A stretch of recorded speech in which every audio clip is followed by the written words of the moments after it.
kaq vite në politik. Të tillë sallë nuk kam parë asnjëherë. Sot jemi atë shumë. Sot jemi më shumë se asnjëherë tjetër.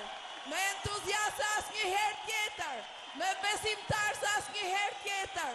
Sepse ne duam Shqipërinë. Sepse ne duam të ecim përpara. Sepse ju e doni. Sepse ju jepni besimin dhe ju do realizoni.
Dhe ndërkohë që Sali Berisha ka rritur disa herë buxhetin për arsimin, ju e dini çfarë ka ndodhur nga ana tjetër.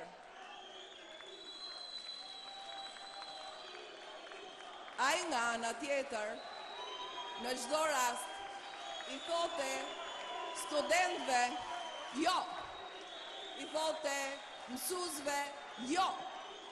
Jo ndaj çdo periudhë. Dhe nuk i tha jo për arsye morale, sidomos pas koalicionit të ri të kartës së pazareve që kanë bërë bashkë. Nuk i tha jo për arsye logjike.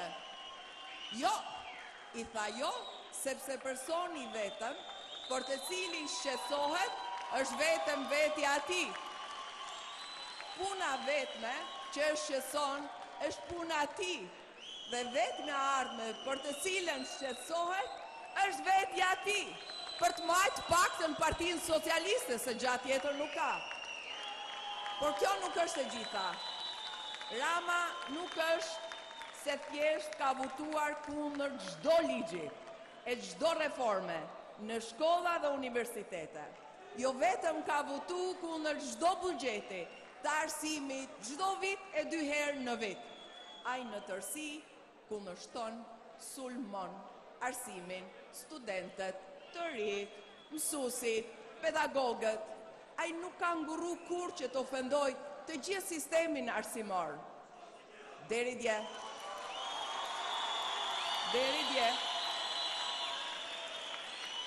Të drejtën e arsimit mund ta merrje jo pse ishe më i zoti, por sepse partia e Edi Ramës vendoste nëse je politikisht i denjë për të vazhduar shkollën e lartë, e nëse po, të caktonte në cilën deg kishte nevojë partia.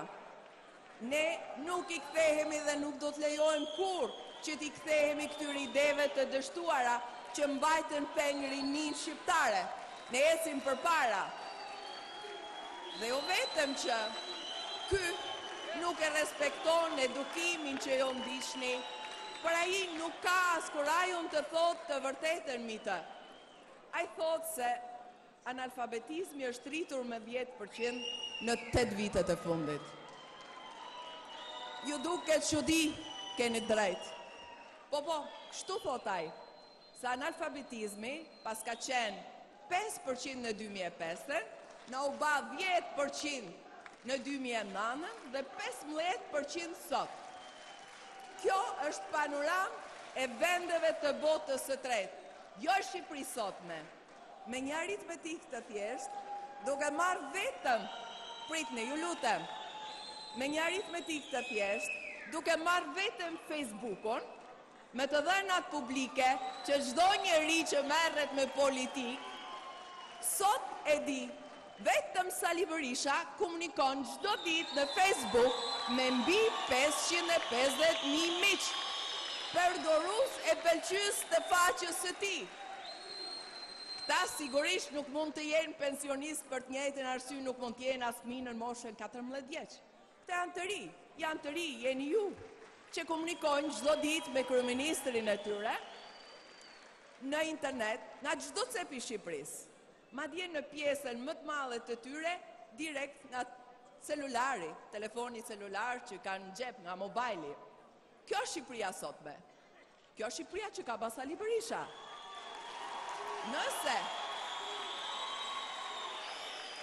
Nëse kësaj shifre, nëse këtyre 550.000 ndjekësve të Sali Berisha deri më sot, i shton edhe rreth 200.000 që kanë zgjedhur Edi Ramën, apo të tjerë politikanë në Facebook, shifra kalon 1 milionshin. Pyetja ime është, a janë këta 1 milion analfabet? Fëmijët e 1 milion pa punëve, të cilë të rilindja i llogarit si njerëz të botës tretë? Jo. Kjo nuk është Shqipëria botës tretë. Kjo është Shqipëria vërtet. Ajo e ndryshuar nga qeverisja Partisë Demokratike dhe kryeministri Sali Berisha. Shqipëria që ndryshon çdo ditë, që ne e ndryshojmë çdo ditë, sepse ne jemi ndryshimi. Kjo është Shqipëria që ju ndryshoni çdo ditë të dashur miq, sepse ju jeni ndryshimi. Edhe pse ne kemi patur shumë kritika për qeverisjen socialiste, nuk kemi thënë kur që analfabetizmi në 2005 ka qenë 5%. Pasi kjo do ishte një absurd. Analfabetizmi në Shqipëri në këto 10 vitet e fundit nuk ka qenë asnjëherë më shumë se 3%. Kombet e Bashkuara shprehen se analfabetizmi në Shqipëri është më i ulët se 3%, dhe çdo qytetar mund ta vërtetoj lehtësisht në Google një gjë të tillë. Mjafton që të hapni mobilin apo iPadin që keni me vete. Por le të qëndrojmë për një moment shifrave të rilindasve të tij. Nëse analfabetizmi në vitin 2005 pas ka qenë 5%, kjo do të thotë se 5% e shqiptarëve nga 70 e lartë, pra nga fëmijët 7 vjeçar deri te të moshuarit, duhet të kenë qenë afro 125.000. Në vitin 2012, 15% analfabet të moshmi 7 vjeçën ka bërë 375.000 vetë. Kujdes vetëm se disa prej të moshuarve analfabet në vitin 2005 duhet të kenë ndruar jetë, ndërsa 7 vjeçar analfabet në vitin 2005 sot janë 14 vjeç, që do të thotë se numri analfabetëve në vitet 2006-2012 duhet jetë shtuar më afro 300.000 vetë. Thotaj, dhe këto 300.000 analfabet shtesë janë veç nga mosha 7 deri në 14 vjeç. Të tjerë janë numruar një herë. Pa dini se sa fëmijë të moshë 7 deri në 14 vjeç sot ka Shqipëria? Plot 300.000. Pra, sipas këtij shokut, çdo fëmijë 7 deri në 14 vjeç është analfabet. Prindër shqiptar, që keni fëmijë 7 deri në 14 vjeç, mësojini sot nga ky zotëri 2 metër bashkë me taka, se fëmijët tuaj janë të gjithë analfabet. Po kjo është vetëm marrëria rrallës. Unë e di që ju fyheni e revoltoheni. Veç të tjerave dhe një të vërtet. Ky ose ka marrë me hatër aritmetiken, ose nuk ka asnjë turp kurse jon, por unë mendoj se janë të dyja bashkë.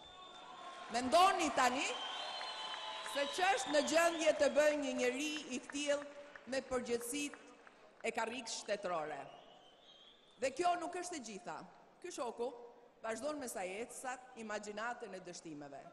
Ai gjithashtu thot se numri studentëve që kanë lënë shkollën në mes ka arritur shifra rekord, ndërkohë që e kundërta është e vërtetë, pasi vetëm 0.37% ndërpresin studimet në mes sot.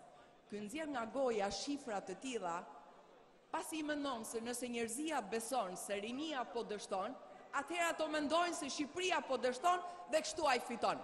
Kjo është filozofia e tij.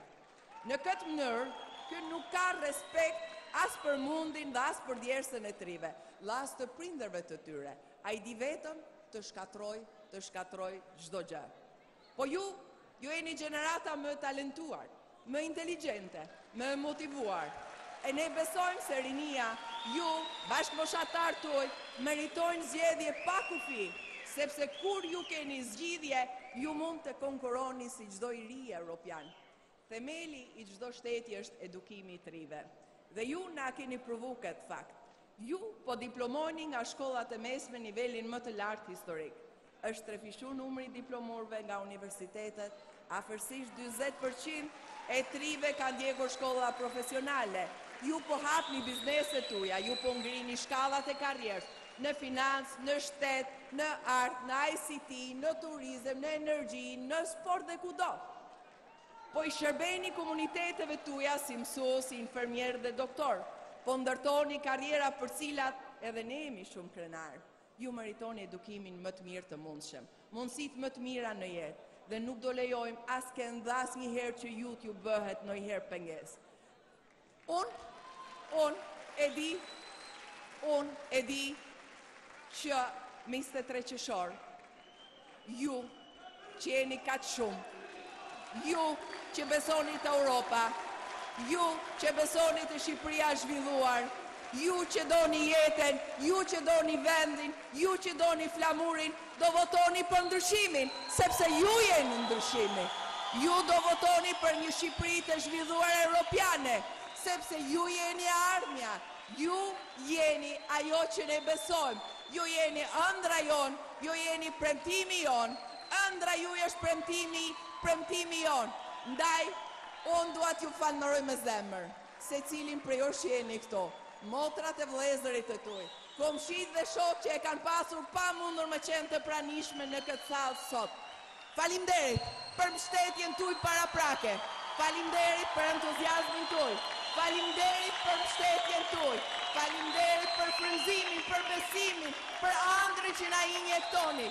Rrof Partia Demokratike, rrof fitoria.